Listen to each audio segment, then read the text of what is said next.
Hello again. It's been a good while now. Initially, was just moving, both my parents moving to a new home and also my brother moving in with me. It's just been a little bit crazy, and then of course the holidays happened. So these CDs I'm going to share today are ones that I thrifted the most recently, but they're from a few weeks ago now. And I actually got all of these at the same store, which I don't usually shop at, but in the process of moving, we dropped off a bunch of donations there, and I got to go check out their media selection. They had CDs on sale at that time for 50 cents, which is music to my ears. I got these all, like I said, at the same spot, and now that things are settling down, the holidays are over, and I'm trying to get back into the swing of things, I've got some time to go over them. Also, only tangentially related, because I mentioned moving, I've also acquired a pretty sizable chunk of my dad's old CD collection. He let me go through it as they were clearing out their house, and I grabbed a bunch of the stuff that I remember listening to when I was growing up, and also some of his stuff that I'm not super familiar with that I'd like to have a listen to. So for a future video, I definitely would like to go through some of that.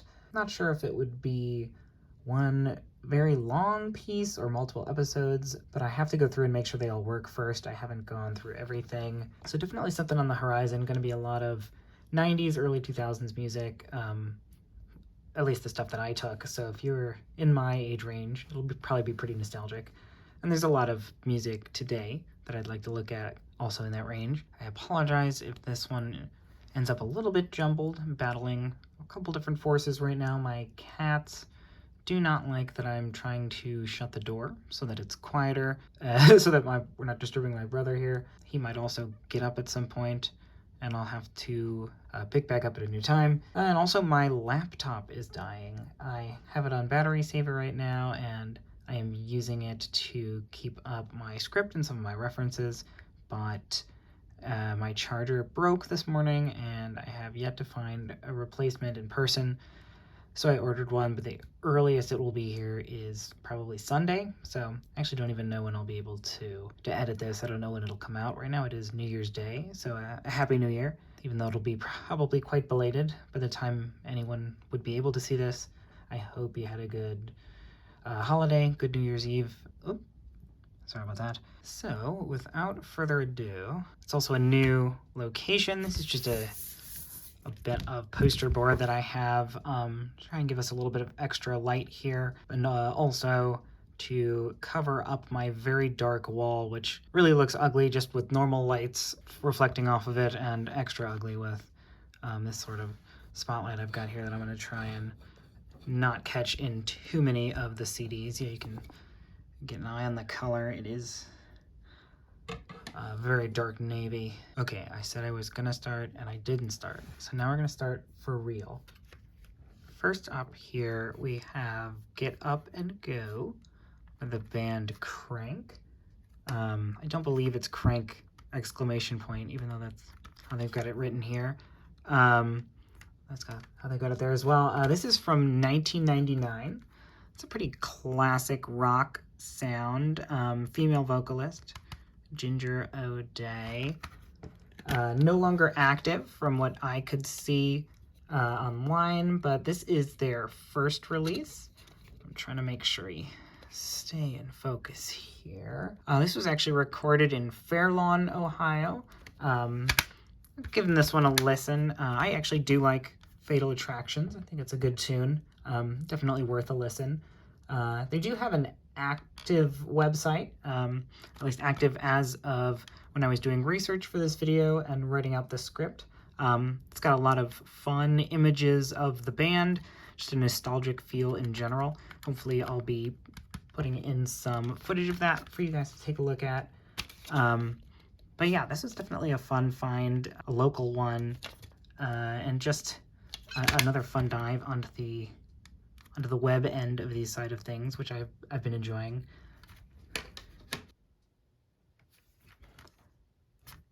Next up here, we have Kobe's 2001 release. This is called Leavin' Town.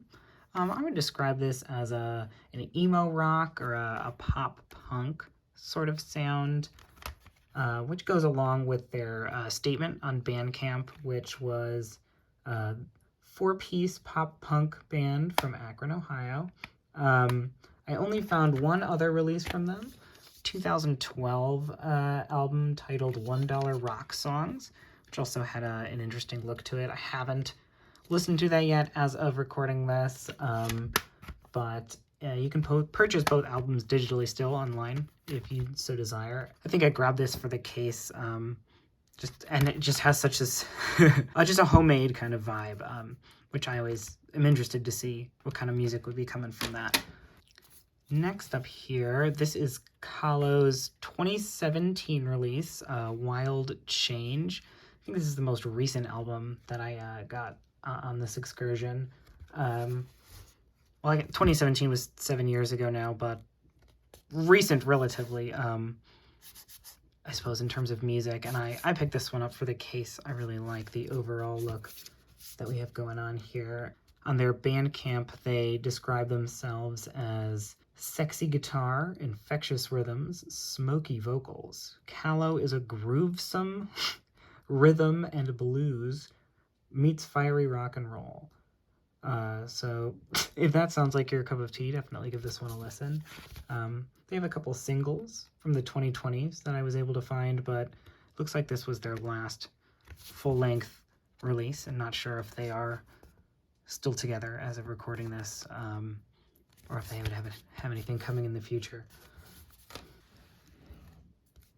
This next one is still sealed in the plastic, and I decided I'm going to keep it like that because these paper sleeve ones tend to get more beat up. It's kind of cool that it's sealed. I was able to find it online, so I could still listen to it while it's in here. But this is the Lesser Ghosts EP from 2011. I think it's self-titled. That's how Spotify has it listed, although that might not be the most reliable source in the world. This has the lowest amount of Spotify listeners I've ever seen on a piece of music that I was searching at 2. So go give the Lesser Ghost some love. Maybe we can bump that number up. It's probably up to 3, maybe. I've listened to this a few times since picking the CD up. I call it probably an alt or an indie rock. So if that's your jam, you know where to go. Looks like they did have a website. It was last active as of December of 2014, at least from what I could find in the Wayback Machine. So I doubt they have any future stuff on the way, but who knows?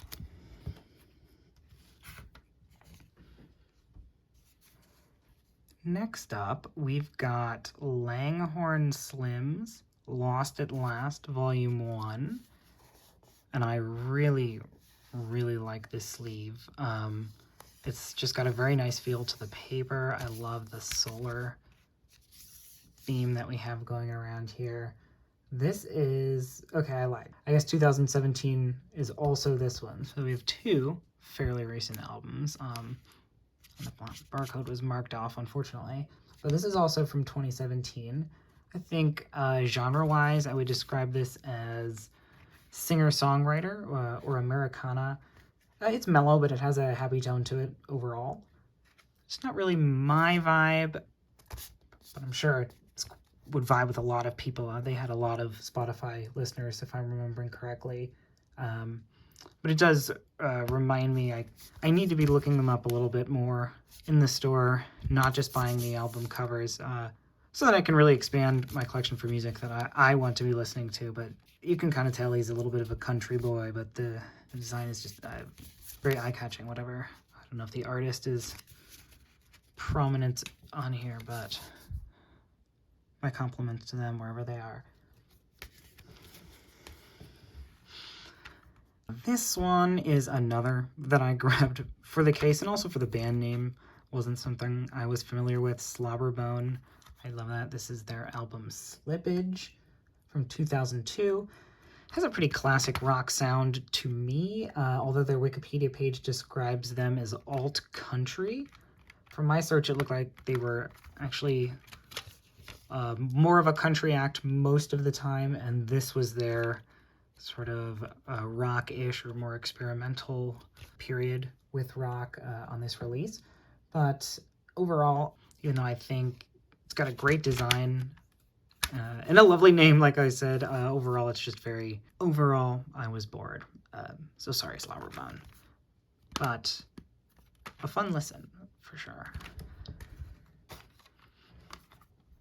This one is a fun find. I think this is just a promo disc, and you've got a invitation to an event that I was not able to specifically find online when searching for this, although both the brand name Protein and Grog Shop are not super specific, which probably wasn't helping, but I don't think it was a recent show.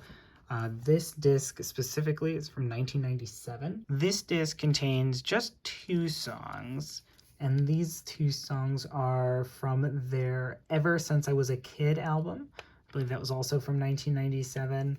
So just a promo, perhaps released, or I would guess released before the full album.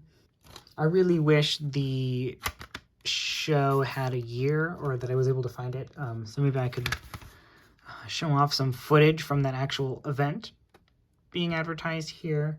But I was able to find some music videos from that album, so I'll put some footage of that here. Josh, what's going to be the first single on the upcoming Protein album? I think that would be the song My Blood. Just listen.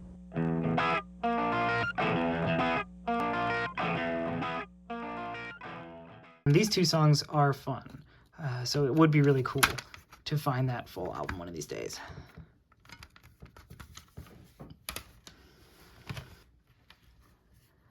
Now this one is, I guess, a very, very popular album.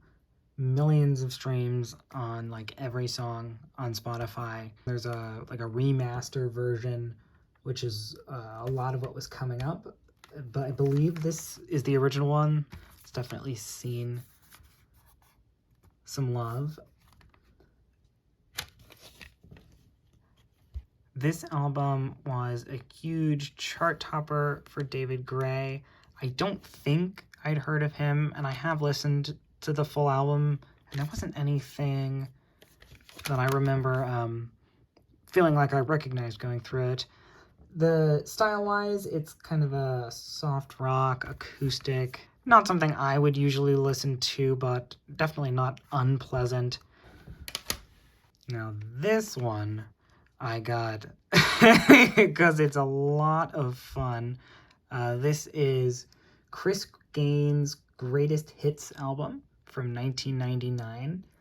This is the limited holographic first edition version. So there is a regular version, that much is true. As you might know, though, Chris Gaines is not a real artist, sort of a made-up persona for Garth Brooks. He is a made-up persona for Garth Brooks, infinitely more popular, and I dropped the disc, and I think I just lost one of the teeth there.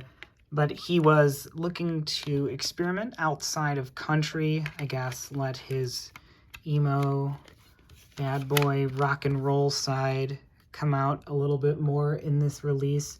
I wouldn't count this as emo. I listened to quite a bit of emo, and this is still pretty rock, hard, leaning towards country to me. But maybe he still got exactly what he wanted out of this. From what I've seen, it wasn't super popular. He did a weird Saturday Night Live where Garth Brooks was hosting and Chris Gaines was the musical act, and he didn't acknowledge it, I guess. I haven't watched it. I don't particularly care to.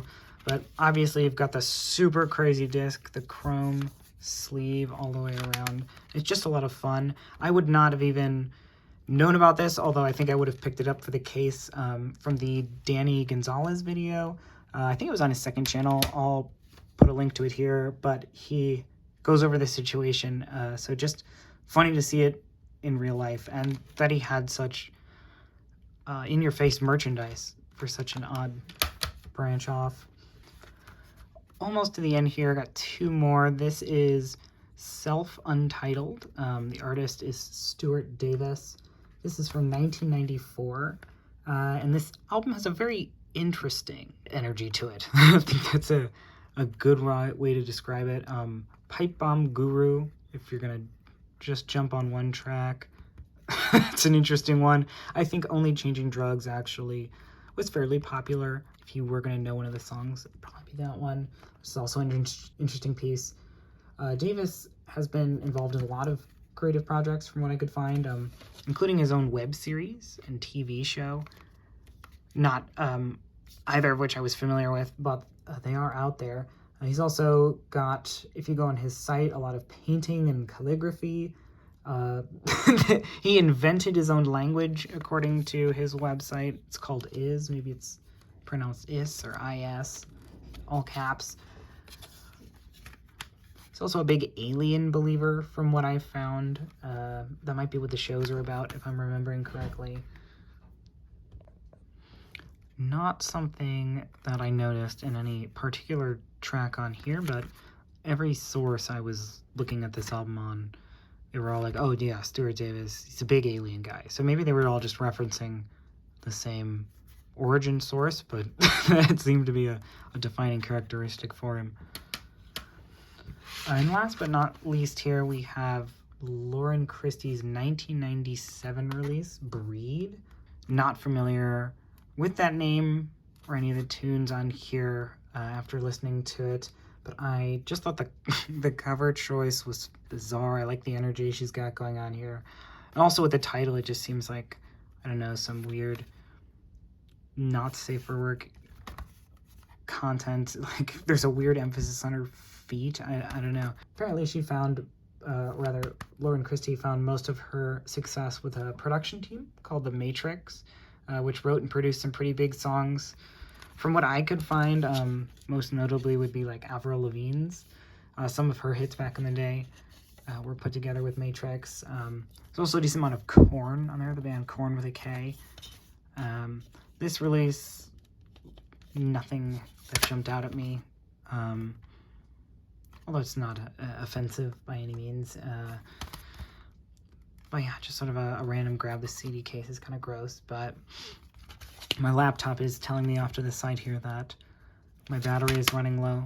Thankfully, that means we're making good time. So all I've got left for you here today is, like I've done before, just like to recommend an album that I've been listening to on the side. So this time I offer you Superette's 2019 release, How to Work a Room.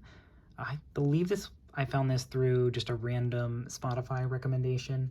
It has become one of my favorite albums over the last few years. Definitely more pop than a lot of stuff that I look at, and than the other things that I've recommended so far, but it is a ton of fun.